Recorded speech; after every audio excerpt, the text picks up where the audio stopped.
son las horas extras, cómo debo pagarlas, cómo debo cumplir lo que establece la norma. El tiempo establece que la jornada extra es aquello que excede de la jornada ordinaria del trabajador. Hay que tener en cuenta que nadie puede ser obligado a trabajar horas extras, salvo en casos justificados y necesarios de la empresa, ¿no? La jornada puede ocurrir antes de la hora de ingreso o después de la hora de salida. Cuando el sobretiempo es menor a una hora, debe pagarse en forma proporcional. Y lo que establece acá es cuando el sobretiempo se realiza en forma previa o posterior a la jornada prestada en horario nocturno, el valor de la hora extra trabajada se calcula sobre el valor de remuneración establecida para la jornada nocturna. Como más adelante vamos a ver, el valor de una hora nocturna es muchísimo más que una jornada dentro del día, ¿no? Entonces, por ejemplo, tenemos acá cómo podrían realizar horas extras, cuáles serían los casos, cuáles serían los supuestos. Si tenemos un horario de 8 de la mañana a 5 de la tarde, el trabajador ingresa del 8 de la mañana y sale a las 8 de la noche. ¿Cuántas horas extras hizo? De 5 a 8, 3 horas, ¿no? El caso 2. ¿Qué es lo que sucede? Si el horario de la empresa es de 8 a 5, él ingresa a las 7 de la mañana y se quita a las 5 de la tarde. Realiza una hora extra que es de 7 a 8. Por eso que la norma establece que un trabajador puede realizar horas extras o bien terminando la jornada o bien antes de empezar la jornada. En el caso que elabore un horario nocturno también, si establecemos un horario de 6 a 3 de la mañana, podría él ingresar a las 6 de la tarde, quedarse a las 5 de la mañana. Realizaría horas extras de 3 a 5 de la mañana, 2 horas extras. Si tenemos un trabajador que elabora de 4 a 4:45, puede realizar labores de 4 a 6 o de 3 a 4:45. Serían 3 horas y 45 minutos. ¿Quiénes no tienen derecho al pago de horas extras?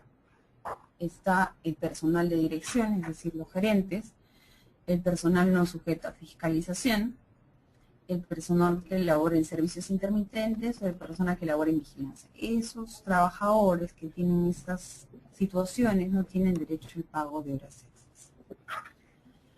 El personal de dirección, aquellos que ejercen la representación general del empleador frente a otros trabajadores o personas, que generalmente van a ser los gerentes. Intermitentes son aquellos que prestan servicios intermitentes o de espera, vigilancia o custodia. Por ejemplo, los vigilantes, ellos no tienen derecho al pago de los extras.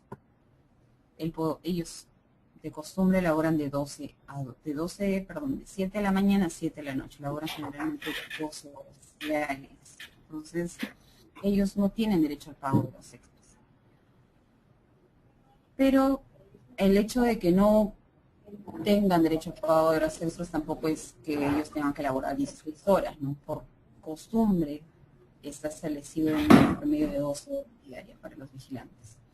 Los trabajadores no sujetos a fiscalización también son trabajadores y no tienen derecho al pago de los extras. Aquellos que quizás no tienen un horario de ingreso, es decir, un día puede ingresar a las 8, otro a las 9, quizás su hora de refrigerio no es de 1 a 2, sino que quizás un día almuerza 2 horas, otro día 1 hora, su hora de salida es a las 5, otras veces a las 6, otras veces se queda hasta las 9 de la noche, ¿por qué? Por la misma situación de la empresa. O quizás él es un gerente comercial, no es el gerente general, quizás es el gerente comercial, que él determina sus tiempos. Así como un día puede ingresar a las 10 de la mañana, al siguiente día, por cuestiones y necesidades de la empresa, puede ingresar a las 7 de la mañana. Entonces es una persona no sujeta a fiscalización.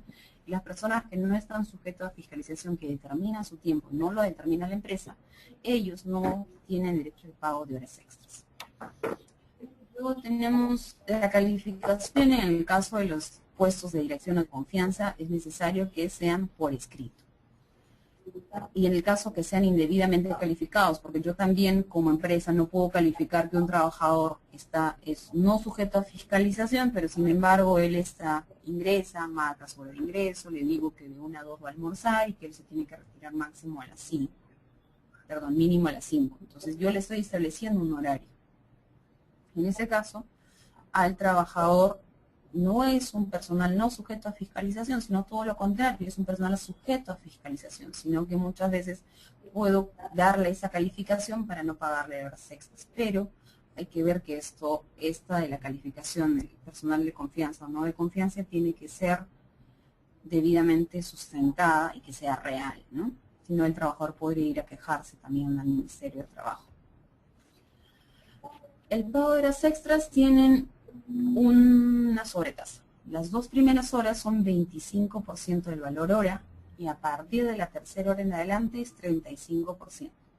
Como les decía, el sobretiempo puede ocurrir antes de la hora de ingreso o de la hora de salida establecida. El valor hora, cuando yo quiero calcular cuánto es lo que le tengo que pagar al trabajador por la hora extra, ¿qué es lo que hago primero? Calculo el valor hora. Si tenemos un trabajador que percibe una remuneración diaria de 32 nuevos soles, yo divido entre la jornada de 8 horas, ¿no? Entonces su valor hora va a ser de 4 soles. Eso es lo que yo le pago por cada hora que labora el trabajador. Acá tenemos un ejemplo de cálculo de horas extras. La empresa Guille S.A. tiene como trabajador a Jorge Mendoza, quien percibe una remuneración de 2.400 soles y tiene un horario de trabajo de 8 de la mañana a 5 de la tarde. El día lunes 18 de julio, Gustavo, perdón, acá creo que otro nombre, ¿no? Jorge, quedó a laborar hasta las 9 de la noche. Eso quiere decir que ha realizado 4 horas extras, desde las 5 hasta las 9 de la noche. 5, 6, 7, 8 y 9, 4 horas extras. ¿Qué decíamos en la diapositiva anterior? Que era necesario calcular su valor hora. Entonces de 2.400 entre 30 es 80. Ese es su valor día. El valor día siempre es dividiendo la remuneración entre 30. Valor día, 80. Su valor hora va a ser el valor día entre 8, es decir, 10. 10 soles es el valor hora de este trabajador. ¿Cómo calculamos las horas extras? Pago por las 2 primeras horas. Recuerden que las 2 primeras horas tienen una sobretasa, a partir de la tercera tienen otra sobretasa, una sobretasa mayor. Entonces, por las 2 primeras horas tenemos 5 a 6, 6 a 7.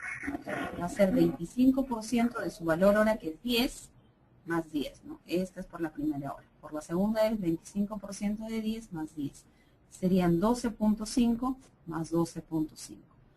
25 soles es lo que le tendría que pagar al trabajador por las 2 primeras horas extras.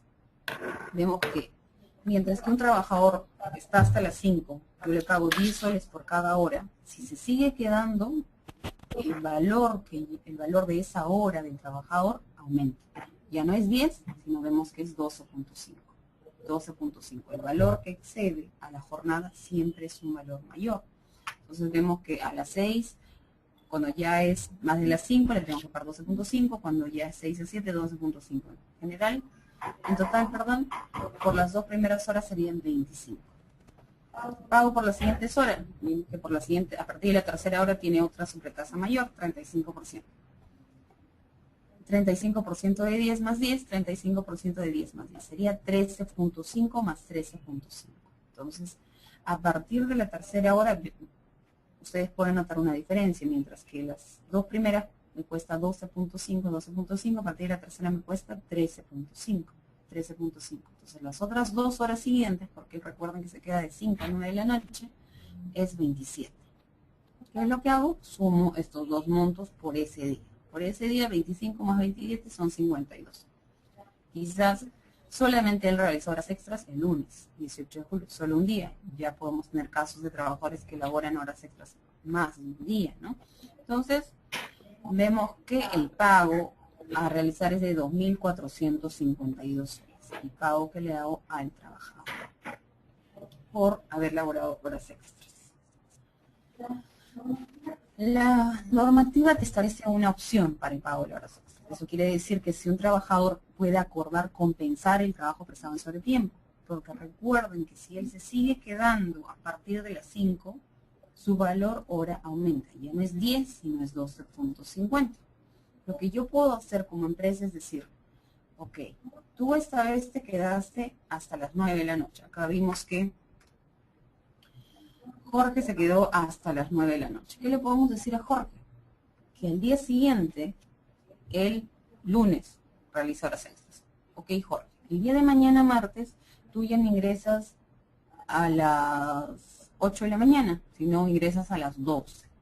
Entonces estoy compensando las horas que yo debería pagarles como horas extras, las compenso al día siguiente con otras horas. Entonces, si él viene a compensar otro día las horas, ya no le tendría que pagar ninguna sobretasa adicional, que por lo que vemos acá de 10 a 12 son 2.5 por cada hora. Eso puede obviamente variar si tenemos un trabajador que gana muchísimo más de 2.400. Los montos van a aumentar, ¿no? Entonces lo que puedo hacer yo es compensar esas horas que él ha realizado en horas extras, decir al día siguiente que él venga a las 12, ¿no? O quizás el martes vienes 2 horas, llegas a las 10 y el miércoles también vienes a las 10. Al final yo lo que voy a hacer es ya no pagar las horas extras tienen un valor de 12.5, sino voy a seguir pagando horas que van a tener el mismo valor de 10 horas. Entonces esa es una opción, porque puede ser que un trabajador te pida permisos. Muchas veces los trabajadores piden permisos para quizás asistir a una reunión en el colegio, te piden a veces salir un poco antes, quizás al día siguiente se queda hasta las 9, al día siguiente ya no te quedas hasta las 5, sino te quedas hasta las 3, ahí van 2 horas, también estoy compensando. Entonces ahí que podríamos tener también un trato con el trabajador, ¿no? Quizás él quiere retirarse a las 3 de la tarde, ¿qué es lo que yo hago? No aplico las sobretasas de 2.5, sino le aplico la sobretasa normal de 10 y también el trabajador tiene facilidades para cumplir con sus obligaciones familiares, ¿no? Entonces, quizás esa es una opción que te da la norma para el pago de horas extras, ¿no? No implica no pagarlas, sino compensar esas horas en sobretiempo, ¿no? Pero recuerdan que este acuerdo debe constar por escrito.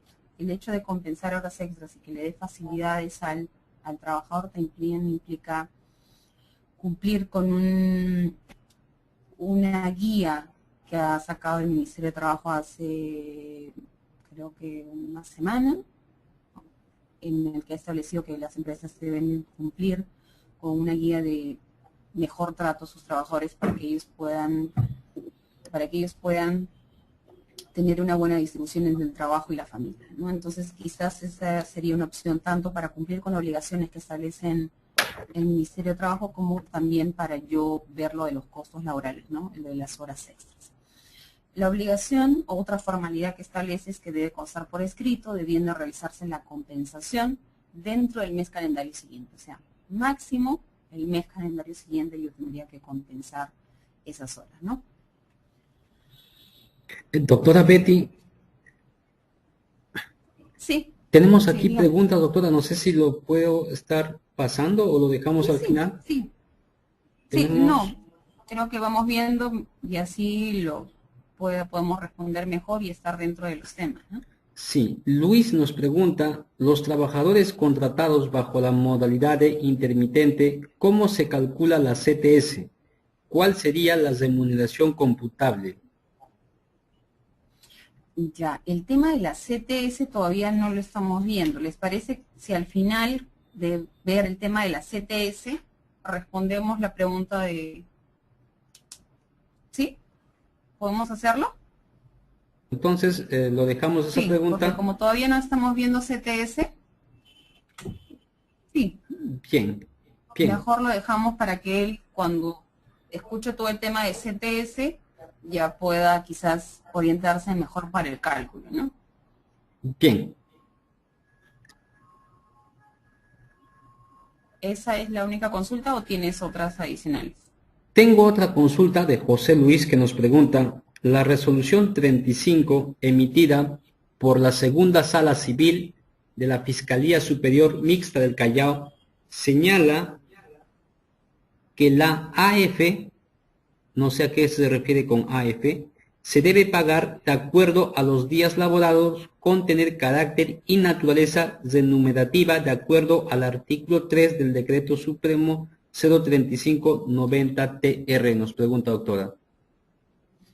Ah, ya. Entonces, él dice que hay una resolución del Poder Judicial que establece que la asignación familiar debe pagarse por días laborados. Sí, Ya. El Ministerio de Trabajo, como les decía, hace 2 años ya estableció que esta se paga por por la condición que tiene el trabajador de tener carga familiar. Entonces no es por los días laborados. Yo creo que esa es una opción o una interpretación mejor a la norma. Y recuerda que siempre aplicando los principios, como en toda área del derecho, seguimos principios. Igual que en tributario hay principios, en el caso de derecho laboral también hay principios. Y el principio protector establece que toda interpretación que yo haga sobre una norma que es un poco confusa debe ser siempre a favor del trabajador. Entonces tenemos ahí tenemos dos quizás argumentos, ¿no? Uno, que el ministerio me dice que tengo que pagarlo en forma completa, en forma íntegra. Y otro, asumiendo el principio protector, la interpretación debe siempre ser favor al trabajador. Y vemos que esta interpretación que hace el Ministerio de Trabajo es en favor del trabajador. Entonces yo creo que me iría más por esa línea, ¿no?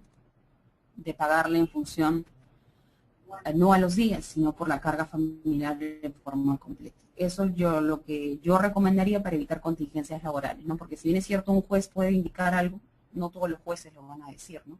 Quizás algún juez va a aplicar ese principio que es tan conocido en el derecho laboral. Bien, continuamos entonces, doctora. Ok.